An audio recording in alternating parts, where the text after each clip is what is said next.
आज हम बात करेंगे टाइम ट्रेवल के कुछ ऐसे इंसिडेंट्स की जिन्हें आज तक कोई नहीं सुलझा पाया है। दुनिया में कुछ जगहें ऐसी हैं जिन पर बार बार टाइम ट्रेवल की घटनाएं सुनने में आई हैं और इन पर्टिकुलर जगहों को टाइम ट्रेवल करने का द्वार माना जाता है।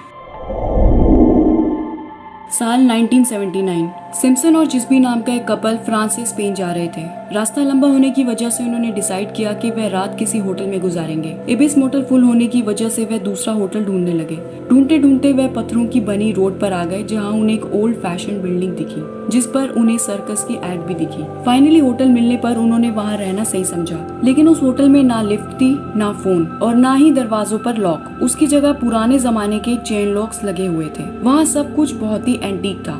ओल्ड फैशन होटल होने के बावजूद वह वहाँ पर रुक गए। अगली सुबह उन्होंने होटल में लोगों को देखा तो पाया कि लोगों ने बहुत पुराने जमाने के कपड़े पहने हुए हैं। फ्रेंच पुलिसमैन ने भी 1905 से पहले की यूनिफॉर्म पहनी हुई थी। जब उन्होंने उस होटल से चेकआउट किया तो बिल 19 फ्रैंक था और ये उनकी एक्सपेक्टेशन से 113 था। लेकिन फिर 2 हफ्ते बाद उन्होंने वापस से उसी होटल में जाने का डिसाइड किया। पहले की तरह ही वे पत्थरों की रोड से जा रहे थे और पहले की तरह ही वहाँ उन्हें सर्कस का साइन भी दिखा, लेकिन अब वहाँ पर होटल नहीं था, मानो जैसे वो हवा में गायब हो गया हो। उन्हें कुछ समझ नहीं आया कि ऐसा कैसे हो सकता है। हैरानी की बात तो ये है, उन्होंने अपनी इस ट्रिप में इस होटल समेत कई फोटोज ली, लेकिन जब उन्होंने इन फोटोज को डेवलप किया तो होटल की एक भी फोटो उसमें नहीं थी और उनके नेगेटिव्स में भी कोई ब्लैंक स्पेस नहीं था। इसके बाद भी उन्होंने कई बार इस होटल को ढूंढने की कोशिश की, लेकिन वह नहीं मिल पाया। 1985 में सिम्पसन हिप्नोसिस के अंडर गए कि शायद उनकी मेमोरी में कोई गैप हो सकता है जिस वजह से वह उस होटल तक नहीं पहुंच पा रहे थे, लेकिन इससे भी कुछ हेल्प नहीं मिली। 1932 में न्यूज रिपोर्टर जे बर्नार्ड हटन और फोटोग्राफर जोचिन ब्रांडेट ने स्टोरी कवर करने के लिए हैम्बर्ग शिपयार्ड जर्मनी में भेजा गया। अपने असाइनमेंट कंप्लीट करने के बाद वे प्रीमिसेस से बाहर ही निकल रहे थे कि उन्हें एयरक्राफ्ट इंजन्स की आवाज सुनाई दी। जब उन्होंने ऊपर देखा तो जो उन्होंने देखा उस पर उन्हें यकीन नहीं हुआ। पूरा आसमान फाइटर प्लेन से भरा हुआ था। अचानक से वह जगह वॉर जोन बन गई थी। वहाँ पर एक्सप्लोजन्स हो रहे थे, बिल्डिंग गिर रही थी। हटन ने वहाँ से जाते हुए सिक्योरिटी गार्ड से पूछा कि अगर वह किसी तरह की मदद चाहते हैं, लेकिन उन्हें वहाँ से जाने को कहा गया। वह दोनों वहाँ से जल्द निकल पड़े। हैम्बर्ग में ड्राइव करते करते सब कुछ बदल गया। आसमान क्लियर हो गया और आसपास की सारी चीजें नॉर्मल हो गई। ना वहाँ कोई वायलेंस था और ना ही कोई बिल्डिंग गिरी थी। सब कुछ बिल्कुल सही सलामत था। जब हटन और ब्रैंडन दोनों ने पीछे मुड़कर देखा तो वहाँ कुछ भी गड़बड़ नहीं थी। सब कुछ बिल्कुल वैसा ही था जैसा पहले हुआ करता था। इवन इन्होंने इस इंसिडेंट की जो पिक्चर्स ली थी वह बिल्कुल नॉर्मल थी। जब उन्होंने वापस आके सारी बात बताई तो किसी ने भी उनकी बात पर यकीन नहीं किया। इसके कुछ समय बाद हटन लंदन मूव हो गए, लेकिन 1943 की सुबह जब उन्होंने न्यूज़पेपर देखा तो उनका दिल एक पल के रुक गया। न्यूज़पेपर में उन्होंने हैम्बर्ग शिपयार्ड की स्टोरी के बारे में पढ़ा। पूरी घटना बिल्कुल वैसी थी जब वह 11 साल पहले ब्रैंडन के साथ हैम्बर्ग की इसी शिपयार्ड पर गए थे। क्या हटन और ब्रैंडन ने 11 साल बाद की इस घटना को एक्सपीरियंस कर लिया था? क्या होता अगर वह टाइम ट्रेवल में इंजर हो जाते?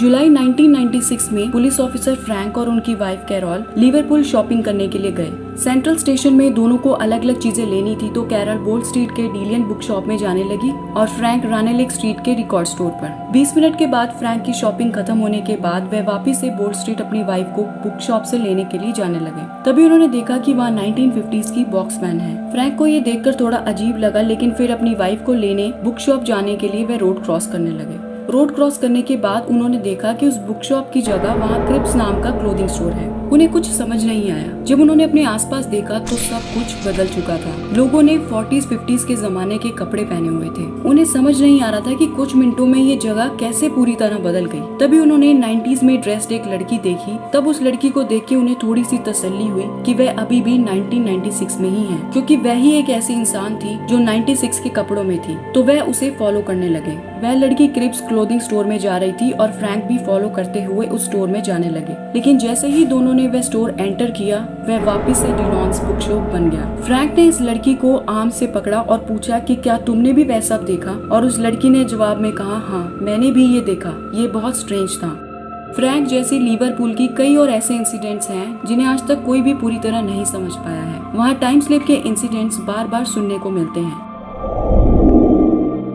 ये इंसिडेंट डॉक्टर सेंटेरेनो ने बताया कि उनके पास एक पेशेंट आया जिसका केस बहुत ही अजीब था। उन्होंने बताया कि उनकी पेशेंट और उनके कुछ दोस्त रात को एंशिएंट मार्कावासी स्टोन फॉरेस्ट जा रहे थे। उस फॉरेस्ट में चलते चलते उन्हें एक कैबिन दिखा जिसमें से हल्की सी टॉर्च लाइट दिख रही थी। उस कैबिन की विंडो से वहाँ लोग डांस करते हुए भी दिख रहे थे। तब उनकी पेशेंट ने क्यूरियोसिटी के चलते उस कैबिन के दरवाजे से अंदर झांका तो उन्होंने देखा कि लोगों ने 17th सेंचुरी के फैशन के कपड़े पहने हुए हैं और उस पार्टी को ज्वाइन करने के लिए वह अंदर जाने लगी। तभी कैबिन के बाहर खड़े उनके फ्रेंड में से एक ने उन्हें अचानक से बाहर खींच लिया और उनकी हाफ बॉडी जो उस कैबिन के अंदर गई थी वह पैरालाइज्ड हो गई।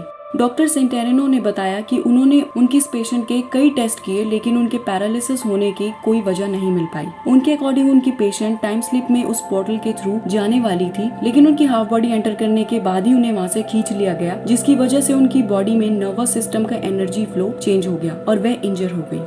क्या टाइम ट्रेवल सक्सेसफुल ना हो पाने की वजह से इंजरीज हो सकती है? और क्या मार्कावासी के स्टोन फॉरेस्ट में time travel wormhole exist करता है?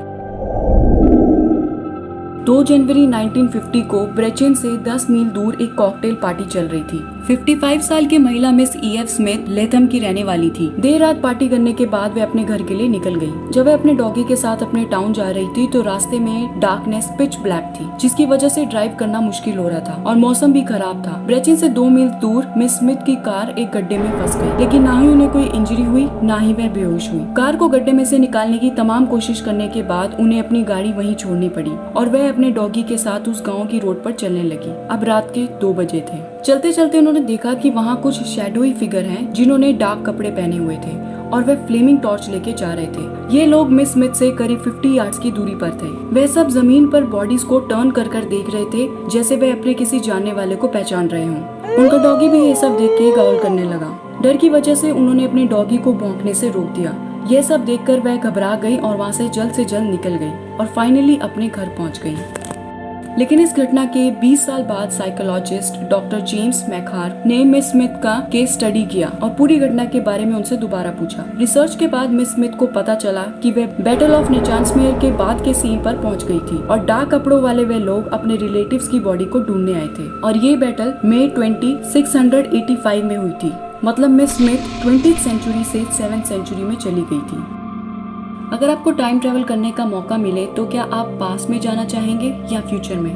और अगर आपके पास पास्ट या फ्यूचर को चेंज करने की पावर हो तो आप क्या चेंज करेंगे? कमेंट्स में मुझे जरूर बताइए। ऐसे ही कुछ और इंटरेस्टिंग वीडियोस के साथ वापस लौटेंगे। तब तक के लिए signing off and thanks for watching.